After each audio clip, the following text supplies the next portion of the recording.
will witness yung grand opening nila. So, they give 100 tumblers to the first 100 customers of the store. So, let's see how this goes.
Okay, so Macau Imperial Tea, originally gikan ni siya sa Macau and then dako na kayo ni siya diri sa Philippines.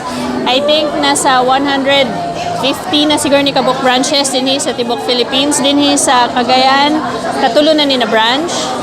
And then so ang among best sellers dinhi sa Macau na must try kay kanang among cheesecake na milk tea, naasad mi matcha, naasad mi Oreo flavor. And then ang kalahi sa Macau sa uban mga milk tea is daghan mig variety of drinks. Dili lang kay milk tea, naasad mi mga coffee, na may mga soda. So lahi-lahi na drinks, and nasad may mga cake and pastries. So kung di isad mo mahilig og milk tea pero inyong mga kauban ganahan og kape, so nasad may kape. What do you think? Meron sa milk tea na ganahan kayo mga Filipino? Ang naa sa milk tea, I think, is kanang mahilig magod ang mga Filipinos o kanang tamis. So, munang, and then sa among milk tea, daghan, even the other brands, daghan siya variety ba na I think it's because it's sweet. That's why the Filipinos like it. Oh, comfort food niya. As you notice, ang mga Macau na mga stores, ang ilang tawag is Instagrammable siya because kanang daghan kay siya mga graphics. So mahilig man ang mga millennials karon mo mag-selfie ana. So muna among style is kuan siya, daghan siya mga graphics na colorful siya tanawon ana. Invite na ako tanan mga taga Cagayan de Oro, mga bisita diri sa Cagayan de Oro na mo visit sa among mga branch dinhi sa Macau, na ami sa SM Uptown, na asad mi diri sa SM Downtown Premier. Mayon tag mga rimo i-try ninyo among mga products. Yeah, thank you. So guys, we already got our milk tea and ito yung best seller nila. Ang tawag dito ay Cheesecake Pearl Milk Tea. So ayan siya. So let's try.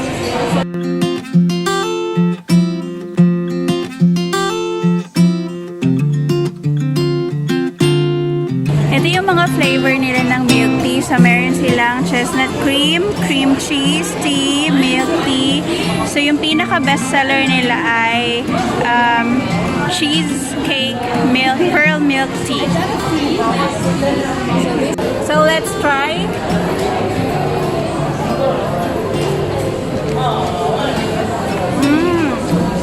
Guys, walang halong biro. Masarap siya. So guys, we are already done here sa Macau Imperial Tea. And of course, if you want to try their tea, guys, visit kayo dito sa SM Downtown Premier. They are at level 5 and try their Cheesecake Pearl Milk Tea and the other flavored milk tea. So thank you so much for watching. Please don't forget to subscribe. God bless everyone. Bye!